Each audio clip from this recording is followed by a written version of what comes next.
Deep Hopping é uma técnica intermediária entre o Dry Hopping e o Whirlpool Hopping. Nela a gente passa parte do mosto quente para o fermentador e faz a adição de lúpulo lá no fermentador. Não é uma coisa muito louca? A teoria por trás disso a gente já sabe, já tem vídeo aqui no Beer School, mas agora a gente tem que ver isso na prática. Será que dá diferença mesmo? Há 2 dias atrás eu fiz uma cerveja só com Whirlpool Hopping e aí eu pensei, por que eu não refaço essa cerveja exatamente igual e aplico a técnica do Deep Hopping para fazer a comparação? Então hoje a gente vai abraçar uma American Pale Ale utilizando Citra, Mosaic e Columbus e vai comparar com a mesma cerveja que eu abracei há 2 dias atrás, igualzinha, variando só a técnica do Whirlpool Hopping para o Deep Hopping. A gente vai começar com a correção da água. Essa é uma água de caráter razoavelmente equilibrado, com 100 ppm de cálcio para dar aquela clarificada maneira, 150 ppm de sulfato, vai puxar um pouquinho de secor, vai puxar um pouquinho de ressalte de amargor, e 100 ppm de cloreto para ajudar a dar aquela realçada no malte, que é uma das características da APA que diferencia ela da Session IPA, por exemplo. Nessa cerveja eu vou colocar 5,5 gramas de cloreto de cálcio, 5,2 gramas de sulfato de cálcio e 3,4 gramas de sulfato de magnésio.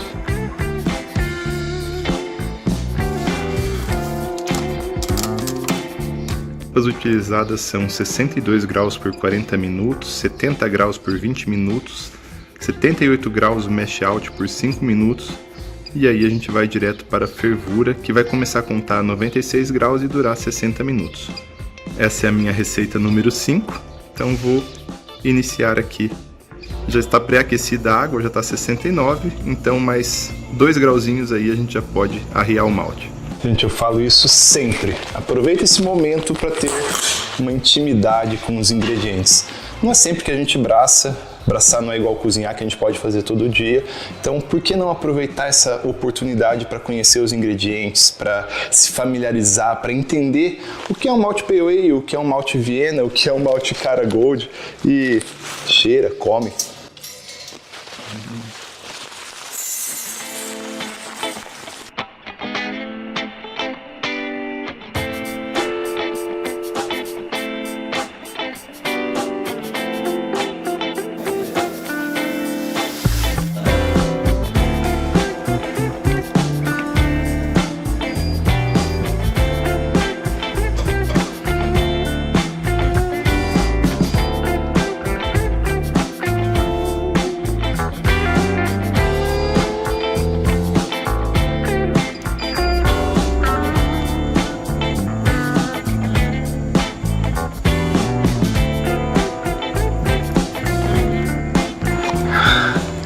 Columbus é um lúpulo fantástico.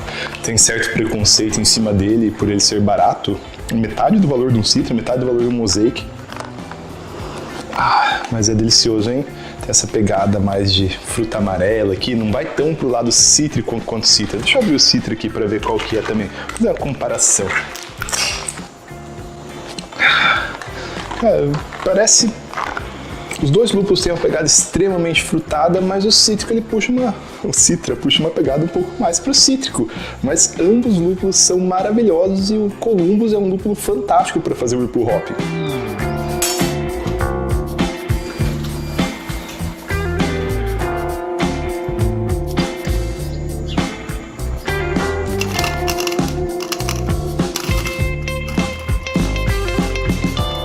Chegando na fervura. Vai iniciar agora.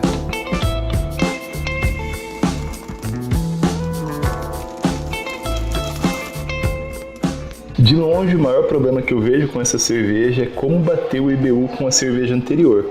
A técnica do Deep Hopping não tem uma fórmula muito precisa da gente calcular, a gente até poderia jogar com uma temperatura mais baixa, esperando que não houvesse isomerização, só que na outra cerveja eu tinha isomerização do Whirlpool, então aqui fica bastante difícil. Eu acho que isso pode ser um fator que pode vir até a tornar fácil de identificar ambas amostras e saber que uma veio do Deep Hopping, uma veio do Whirlpool Hopping, ou na verdade saber pelo menos que elas são diferentes, mas não necessariamente saber da onde veio qual.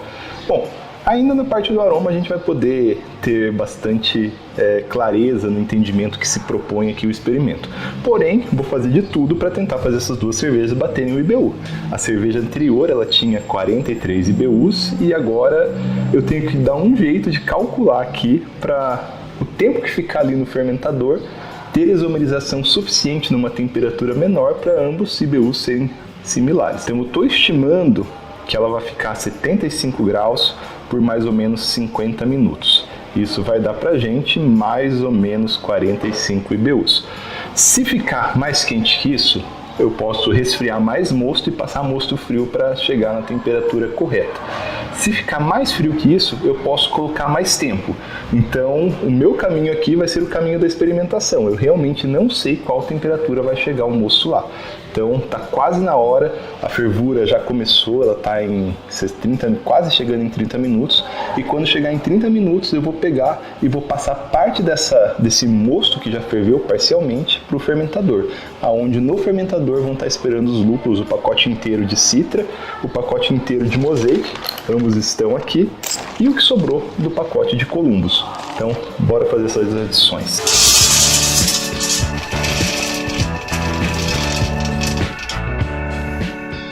Vou fechar aqui a torneira do TK para não ter chance de entupir, visto que vai ter bastante lúpulo aqui embaixo, né?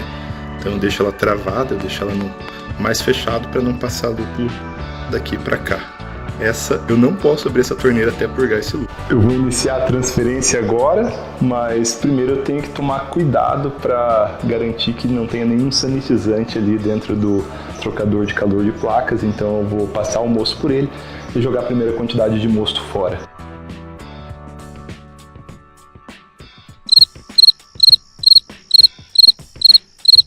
Droga, eu não sabia que a bomba não ligava enquanto estava no modo fervura. Então vamos programar isso aqui rapidinho.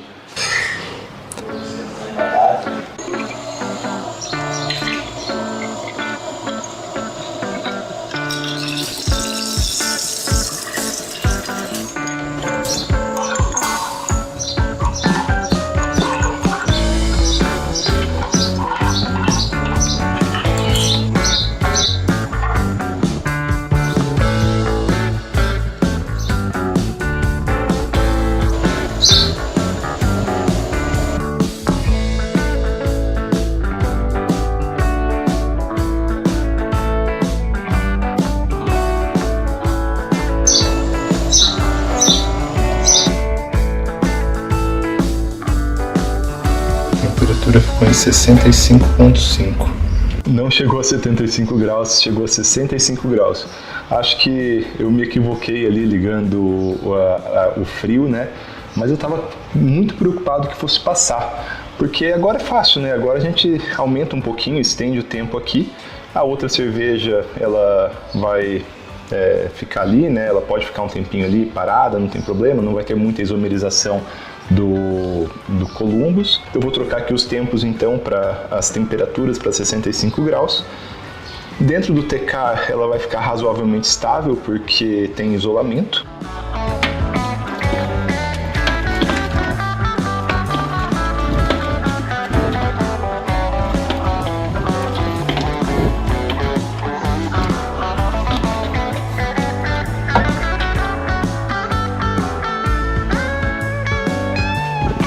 Cerveja passando, temperatura caindo conforme ela passa e cai bem, olha que legal.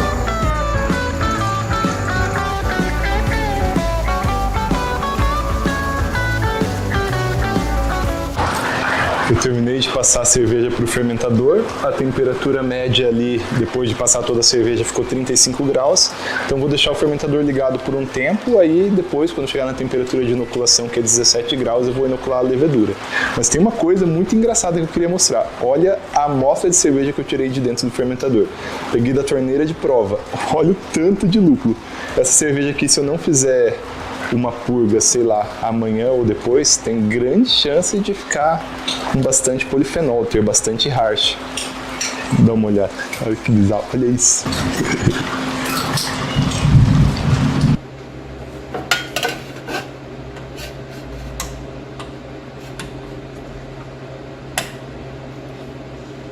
Agora começou a minha saga. Já no primeiro dia, parte do lúpulo compactou no fundo do cone. Como fazer para tirar isso? Tentei de tudo quanto é jeito, abrir e não teve como, tive que recorrer à pressão. Então pluguei o cilindro no fermentador, setei a pressão para 1 bar, pressurizei o fermentador e vamos tentar de novo. Agora vamos com muito cuidado. Bom, na verdade melhor plugar isso aqui primeiro.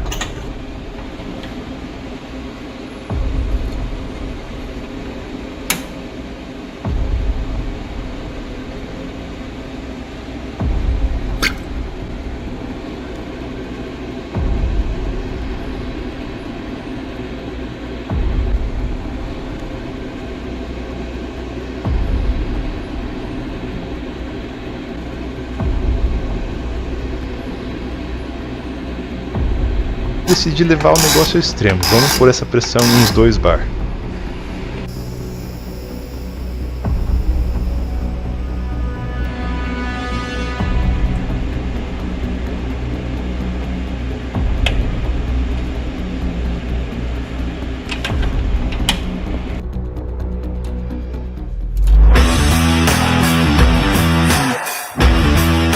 Olha o tanto de lúpulo que saiu na primeira tirada. E eu mal sabia que isso era só o começo do começo. Nossa, Bufá, o aroma disso aqui tá muito bom, tá fenomenal. Tá bom demais. Se a cerveja tiver com esse aroma aqui, vale a pena todo o estresse. Ai, que delícia, abacaxi, maracujá. Muito, muito, muito bom.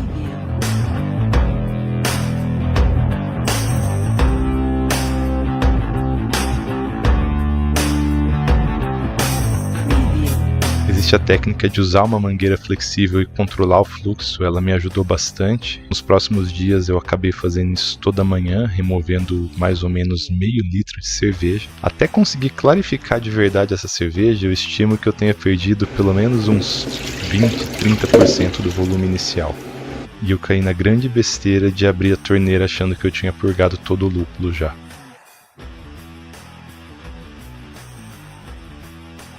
Eu até tentei passar o CO2 enquanto a cerveja estava no tanque com uma pressão bem alta e eu desentupia por alguns ml, depois tinha muito lúpulo, voltava a entupir. Só dando um spoiler, essa torneira só voltou a funcionar depois que a cerveja acabou, eu esvaziei o fermentador, enchi ele de água e passei CO2 ao contrário. Eventualmente a cerveja clarificou e acabou clarificando realmente bem e agora a gente tem condição de comparar as duas cervejas. Vamos lá? Cervejas prontas, agora a gente pode discutir se a técnica do Deep Hopping vale a pena, se ela tem ganho sensorial em relação ao Whirlpool Hopping e o que eu deveria fazer agora era provar essas duas cervejas aqui, mostrar elas para vocês, mas coincidiu com o nascimento da Giovana e nessa época foi um pouco conturbado. Eu não consegui gravar, mas por outro lado eu consegui tomar essa cerveja diversas vezes, as duas lado a lado, fazer teste triângulo, se bem que nem precisou fazer teste triângulo. Então qual que é a ideia do Deep Hopping? O objetivo do Deep Hopping é que a gente tenha as vantagens do Whirlpool Hopping com as vantagens do Dry Hopping numa única técnica. As vantagens do Dry Hopping é reter o máximo de aroma, só que quando você retém o máximo de aroma, você pode reter alguns aromas que não são tão agradáveis assim como o mirceno, enquanto no Whirlpool Hopping você perde mais aromas, mas você perde muito mais dos aromas que não são tão agradáveis, que é o próprio mirceno e outros hidrocarbonetos. Fazendo a técnica do Deep Hopping, espera-se que os aromas menos voláteis, que são os aromas tropicais, cítricos, florais, eles permaneçam no fermentador, enquanto esse período, mesmo que breve, em temperatura mais elevada, já seja o suficiente para perder o mirceno e você ter uma cerveja que é muito aromática, mas muito aromática no sentido bom. Tropical, frutada, floral, cítrica. E aí, será que deu certo ou será que é só mais um dos inúmeros marketings de técnicas que tem dentro da cerveja? Porque se a gente pegar os estudos vendem muito bem. Praticamente você tem o mesmo aroma do dry hopping em relação aos componentes frutados e florais e tem o mesmo aroma do Whirlpool Hopping se comparado aos aromas verdes, vegetais, grama. Era difícil acreditar que algo assim era possível ser alcançado com uma técnica relativamente tão simples. Só que a técnica não é simples, vocês viram. Então, dando meu parecer aqui geral, eu fiquei realmente muito surpreso. Fui positivamente muito surpreendido com a técnica. Era nítida, era gritante a diferença de aroma entre o Whirlpool Hopping e o Deep Hopping. Eu não precisei nem fazer teste triângulo, fiz teste triângulo uma vez, mas só de chegar perto das duas cervejas, das três, né, era muito claro qual que era a amostra única. Ela era realmente muito mais aromática. Não tinha como comparar, as duas cervejas ficaram muito parecidas, os parâmetros bateram, a aparência bateu, e o aroma da cerveja feita pelo Deep Hopping era um aroma realmente mais intenso, comparável ao de um Dry Hopping. Na verdade, nos períodos iniciais, quando eu provava ela lá do tanque, ainda tinham algumas desvantagens, que era aquela sensação um pouco mais áspera, mais adstringente, mas isso eventualmente, com a clarificação da cerveja, acabou se esvairindo e ficando com uma cerveja tão suave quanto a cerveja feita pela técnica do Whirlpool Hopping puramente. Nesse meu único experimento, o meu parecer é totalmente positivo no quesito sensorial para o Deep Hopping. Claro, carece de mais estudos, de duplicata, mas o negócio funciona, gente. Só que isso não quer dizer que eu faria de novo e que eu repetiria essa técnica como padrão.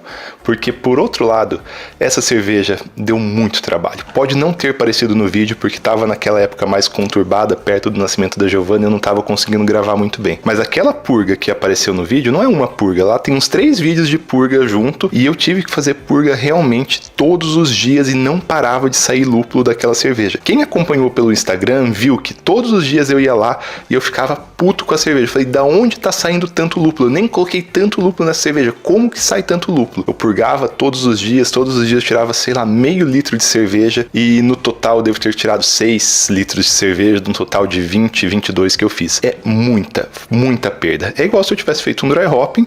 Na verdade, por algum motivo foi até pior do que se eu tivesse feito um Dry Hopping. Eu não sei, talvez eu que exagerei em algumas purgas, mas isso foi um ponto, assim, que me incomodou bastante. E depois disso, depois de ainda ter perdido 30% da cerveja que eu fiz, teve o fato dela ter demorado muito para clarificar e ficar igual a cerveja do Whirlpool Hopping. Quando ela não estava 100% clarificada, ela ainda estava com aquela sensação, com aquele harshzinho, com aquela aspereza que provavelmente vem de pequenas partículas de lúpulo em suspensão, talvez polifenol. Embora polifenol, bom, se baixar bastante a temperatura, ele complexar, talvez até consiga remover um pouco. Mas para mim era muito associado mesmo com polifenol, mas foi incrível, isso foi surpreendente para mim, que essa aspereza ela limpou totalmente e ela ficou muito equiparável sensorialmente na sensação de boca com a cerveja do Whirlpool Hopping. Mas isso levou um tempo, eu não acreditei que as cervejas iam ficar similares sem eu usar alguma técnica a mais, como uma filtração ou uma centrifugação, mas ficou, foi uma outra surpresa muito legal. Mas e aí, eu recomendo a técnica ou não? Bom, eu acho que depende de muitos fatores. Primeiro, é muito difícil para fazer como cervejeiro caseiro sem um fermentador pressurizável. Vocês viram como entupiu? Aquele negócio com 2,5 kg de pressão ainda era difícil de sair. Bom, pelo menos a primeira tirada. Depois também precisava tirar sob pressão.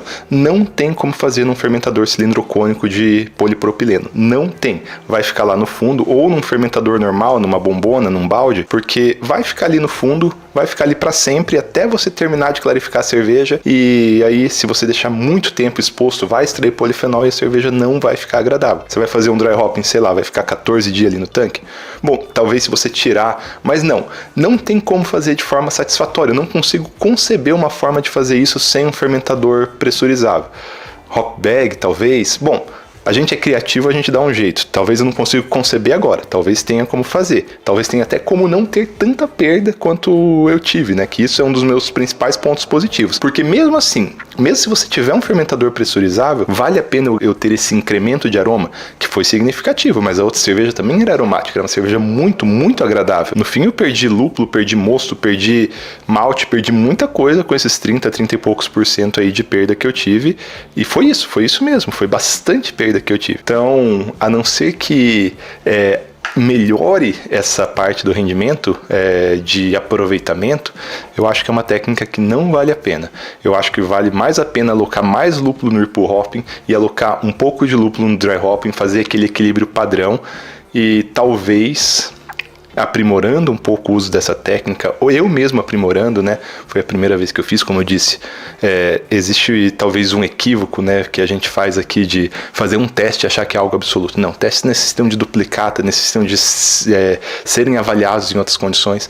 Talvez com o segundo ou terceiro teste eu possa aprimorar como eu fiz e chegar numa conclusão que realmente é uma técnica que vale a pena em todos os aspectos. Talvez eu deveria ter comparado com dry hopping, porque num primeiro momento me pareceu mais uma técnica similar ao whirlpool hopping por ser uma adição a quente.